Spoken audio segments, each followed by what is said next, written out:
See that okay? Yes, looks good, Aaron. Thank you. Yep.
Good evening and welcome to the Allegheny Clarion Valley School Board Workshop meeting for Monday, September 19th, 2024.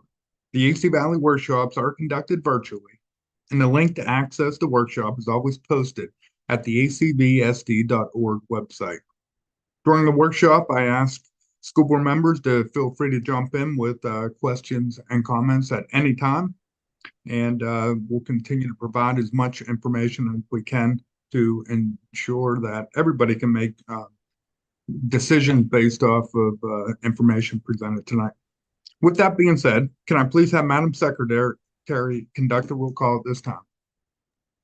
Clifford Adams, Here. Patty Anderson, Here. Carrie Armagost, Here. John Burke, Here. Brady Fight, Here. Diane Page, Here. Jeff Powell, Here. Eric Sundling, Here. Kelly Terwilliger. Here. Thank you, Tammy. We do not have any public participation at the workshop. And next Monday, the 16th, we will have a presentation by two of the junior senior high school teachers, both Jennifer Silver and Justine White, was nominated by Dr. Jordan to present information on their English classes and overall student achievement. At this time, I'll open it up to address any.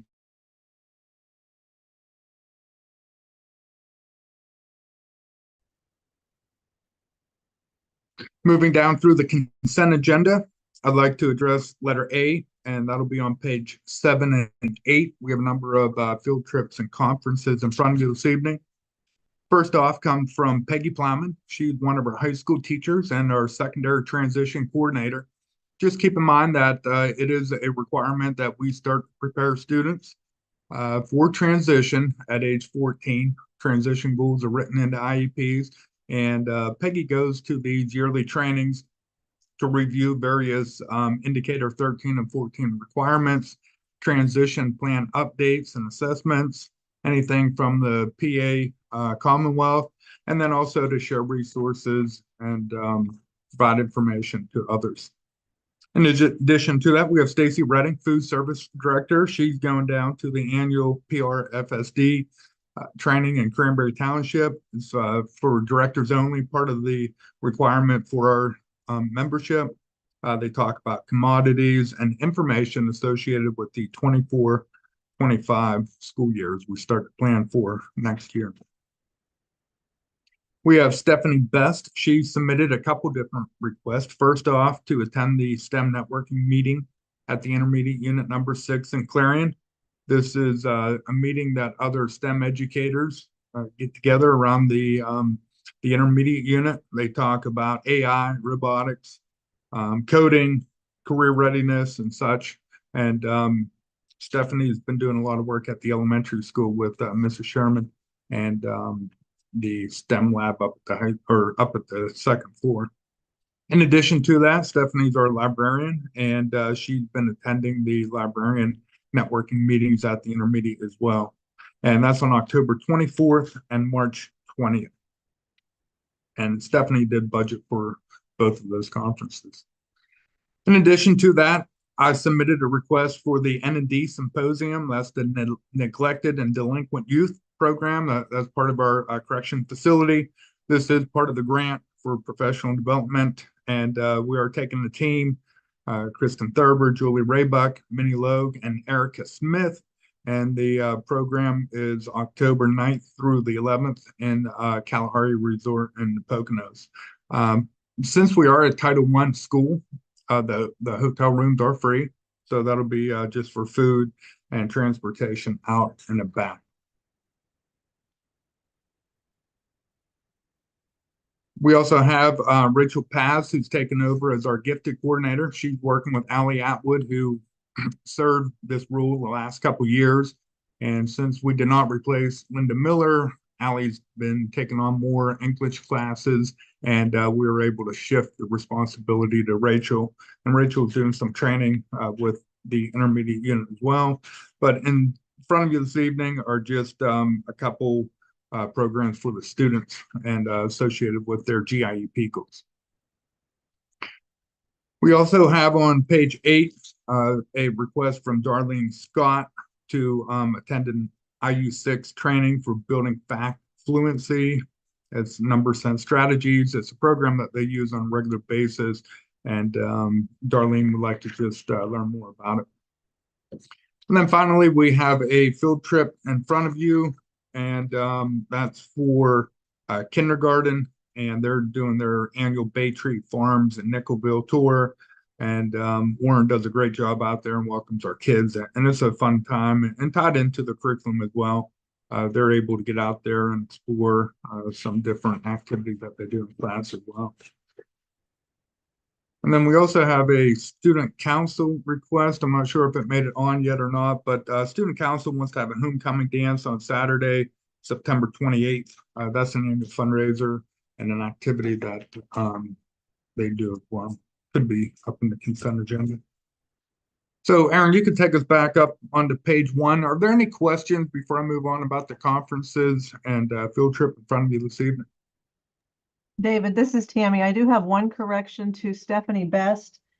Her librarian network meeting is September 24th, not October that I had on there. So it's September 24th.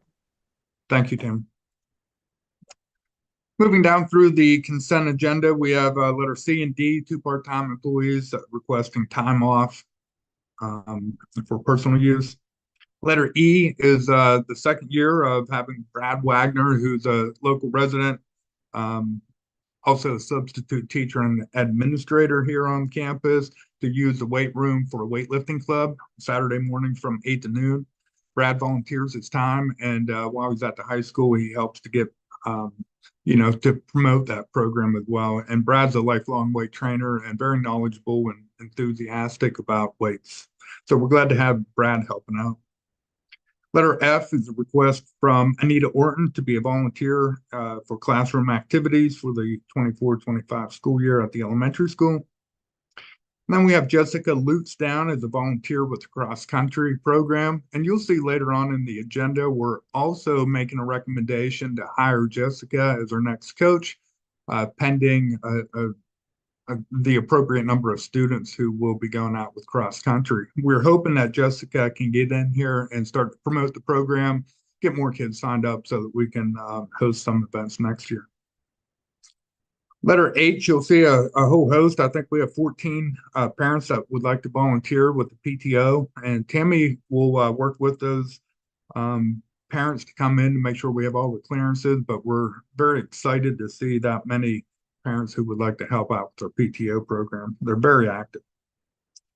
And then letter I is the student council request that we have that I had alluded to earlier. Are there any questions or comments about the consent agenda before we move into finance and purchase? Okay, letter A through H, we'll be paying the bills and hearing from Stacy next Monday, the 16th. But for tonight, we'll just dive right into letter I, and that's a motion to approve a donation from Scrubgrass Presbyterian Church of $500 for any kind of students that have outstanding balances. And just keep in mind that the food service director, superintendent, and business manager reviews everybody's account at the end of the year. We do our very best to distribute these donations equally among our students. And the last 2 years, we've been able to pay off all the students' debt. So we can't thank these groups enough. In addition to that, we have the Emlenton United Methodist Church donating $61 for overdrawn lunch accounts as well. And then we have a check of $1,500 for the use of the elementary cafetorium and a couple other rooms down here at the elementary over the summertime from Central Electric Cooperative. We've hosted this event 2 years in a row. Last year it was at the high school gymnasium, and this year we moved it down here to the cafetorium, and it works out just fine for the group, and the communication's great, and we do appreciate the donation as well. Letter L is new this year for school board approval. We complete and submit the PD 363 form, and that's the charter school calculation form that's in front of me this evening. Each year, and just to ensure full transparency on what we are paying for those outside cyber costs, that information's in front of you. For the 24-25 school year, we're paying $19,353 for a general ed student to go out to outside cyber, and $44,874 for a student who's been identified with special needs. And then finishing off with the finance and purchase, we are approving a contract with Aaron Morrison, business manager. No, I'm sorry, I got ahead of myself here.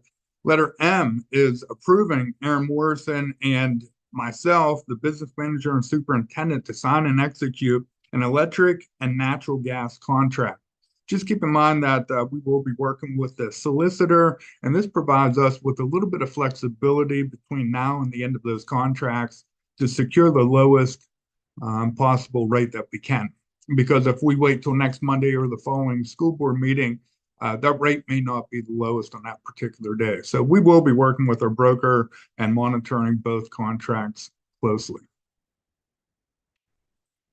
Are there any questions or comments about finance and purchase before we move into personnel?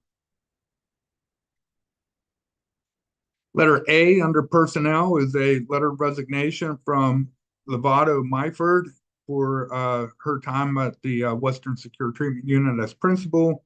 And that agreement will be dated September 16th, next Monday when we vote on it.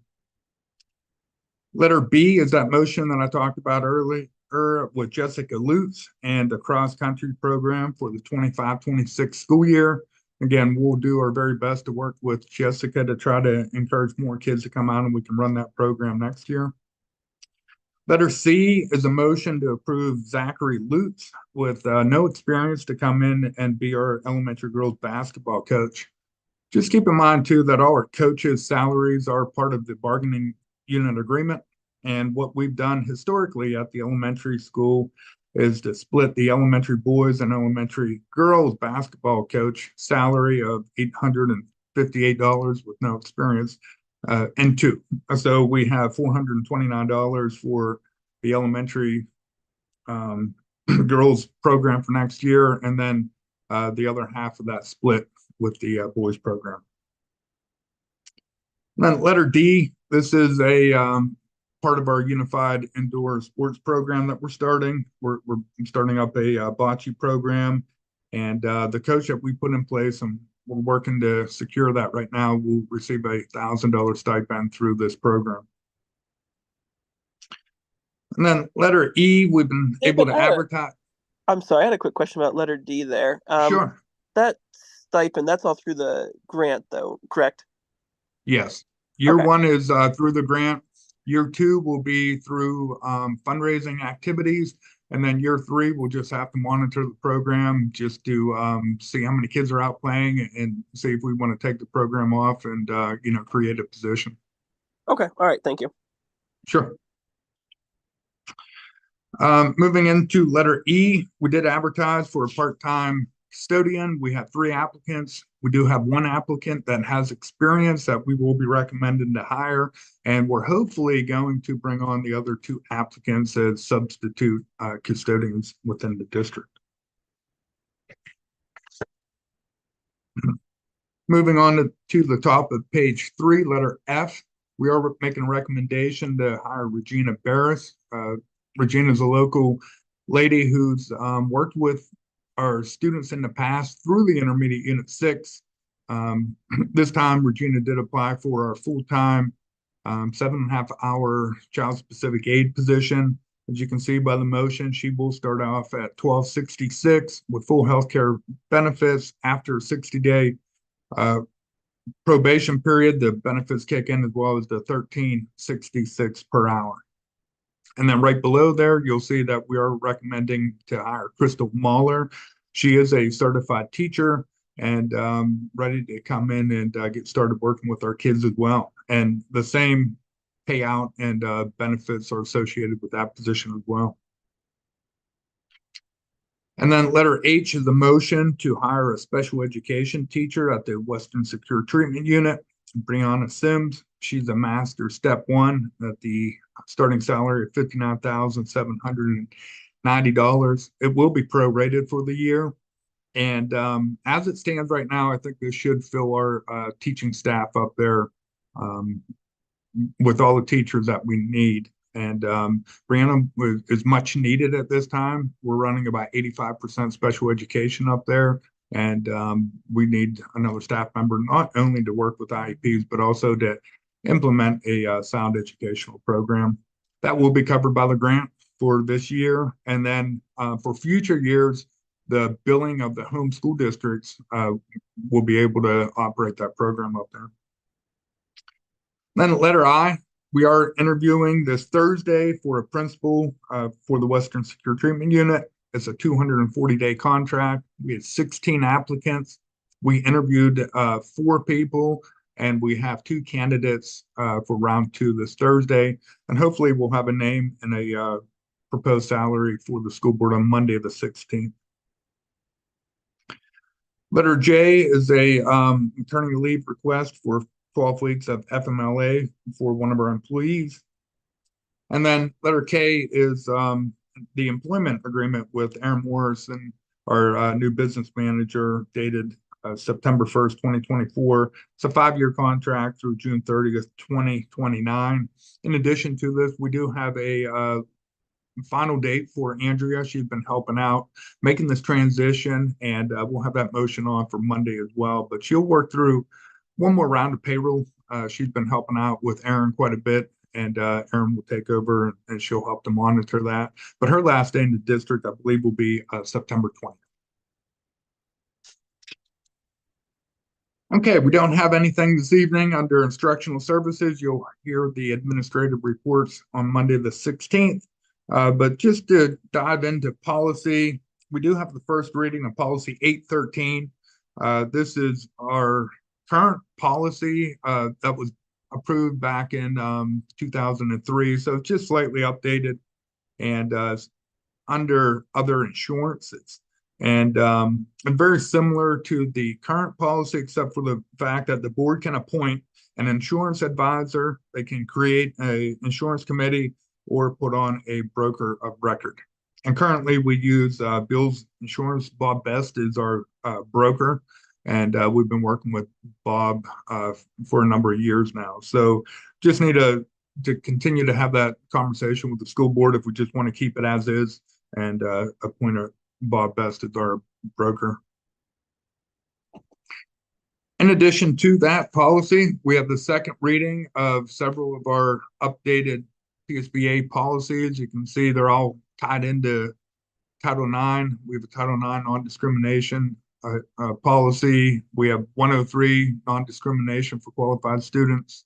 And you can see down through there is the second reading of policy 234, 247, 249, 252, 317.1 educator misconduct, policy 336, 709 is a standalone policy that has nothing to do with Title IX. That's an updated policy that we'll be using internally for video surveillance communication, as well as just a number of different items attached to that for example, tracking keys and working with the buildings and grounds director. Policy 807 is the opening exercises and moment of silence and flag displays within the district. And then policy 824 is maintaining professional adult and student boundaries. Before I move into facilities, are there any questions or comments about the policies at this time? Okay, James will be here on Monday and he'll go into much more detail, but just keep in mind that we're doing our own internal water testing here. And we've done it for a good number of years, but it's tied to Act 39 of 2018, lead and water testing. It is a requirement that we test once a year. Just so that everybody's aware, our test specifically looks at lead in the water, and this test came back showing that there's no lead in the water that exceeds the recommended amount. And we have the same type of testing outside from Foxburg Water as well. So our water is good outside the building as well as inside of the building. So that's good for the district and obviously the students and the staff. And moving down into transportation, I know Mr. Sherman and Courtney's been working really hard on all the contracts and funding this evening. And I'm going to get us started and then turn it over to Lori for the bus and van contracts. Starting, we do have Clint Ace. He wants to put Carrie McGinnis on as a driver. We do not have all her paperwork in place. She will not drive until Tammy secures all the clearances and the necessary paperwork associated with that and meet with Lori. And then we also have Clint Ace to remove the 2007 Dodge Grand Caravan that we had discussed last month. And then he's going to replace it. And keep in mind the 07 was a backup van, but he's going to replace it with a new van that we do not have information right now with. And with that being said, I'll turn it over to Lori. Lori, if you'd like to walk us down through the contracts. Sure. So the first four that you see there are our extracurricular contracts for the buses. Those are what do the majority of our sporting events, field trips, those kinds of things. I think on down further, there are a few more extracurricular contracts with our van contractors. The Irwins and Pam Myers do some transporting. Pam has a 9-passenger van that they have used in the past. The Irwins do some during baseball season. And then with Michelle Eiler, because she is also transporting extracurricularly this year. And those do reflect the changes that we talked about last year, where we eliminated the 2 hours of free wait time and increased the rate of wait time for each of the drivers to kind of help them out with making a little more money on those extracurricular runs. The Career Center transportation contract has been with Bailey's for the last couple of years. That one remained the same. They bid that, and that is a per day rate, not the same as the other bus routes where it's based on the state formula. We are also using a van to help with the Career Center run. We did not have to do a specific contract for that because it's just paid on the regular van contract for that van that is run by Pam Myers, because there's just a small overflow from the bus, so it's not fiscally responsible to send a second bus. It's much better to do the van. And then we have the regular route contracts. You do not have those in front of you just yet. Courtney and I have been working on those. That requires some input from the drivers. We have not gotten that from every single driver yet. We do have all but 2 of them at this point, I believe. And then we have to plug all of that into the formula and check the rosters against what their rosters are saying. It's a little bit of a process, and it's a fast turnaround time when you just get the year started and getting those rosters going and try to get it all approved. So we have it approved this month, but we will have those for you in the next couple of days via email so that you can review them before next Monday's voting meeting. The cost index did go up to 7.224, I believe it is. So that's basically what incorporates the raise for the bus drivers each year, in addition to their mileage and number of students changing. And then all the van contracts are already before you. We did get those ones completed.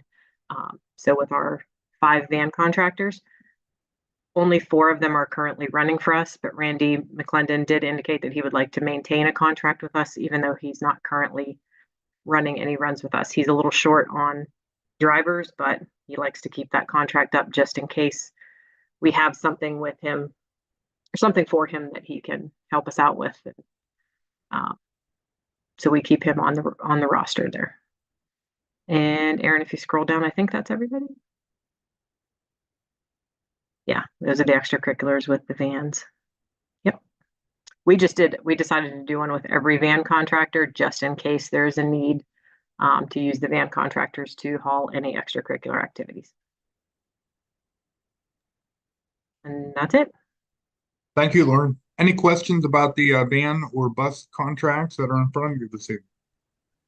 I have a quick question. I know in a couple of emails we discussed about possibly doing visual inspections of the vehicles as we start to approve them with the contracts. Is that something we feel that we need to move forward with? Lori, what are your thoughts on that? Do you think that's necessary, or do you feel like you have a pretty good grasp on the contractors that are submitting these vehicles? I don't really think it's necessary, and only because like this is my 9th year doing this, and there's never been an issue. In our state, we do have the laws that they have to be inspected each year, so each of the vehicles has that. We do collect like that kind of information from them. We get their insurance information. I don't know, like me laying eyes on a vehicle might not tell you too much. I'm not sure, if I go out and you can kind of tell what it looks like from the outside, but under the hood, I wouldn't be able to tell you anything more than a state inspection sticker is going to tell you. So, we really haven't had too many that have had exceptionally old vehicles. I know there was concern about the 2007 that Clint had asked to be approved.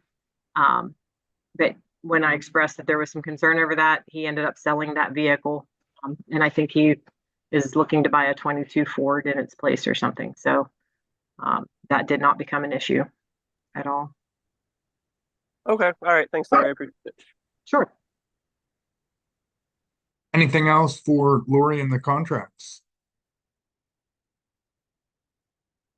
Okay, as we finish off this evening, there's just a number of items under miscellaneous that we will address next Monday. We do not have any kind of correspondence, and we have a number of committee updates that we'll be able to share with the school board and community as well. And if there's no other questions or comments or items that need to be addressed, we'll go ahead and conclude the workshop, and we'll see everybody face to face in the cafetorium at 6 o'clock on Monday, September 16th. Have a good evening.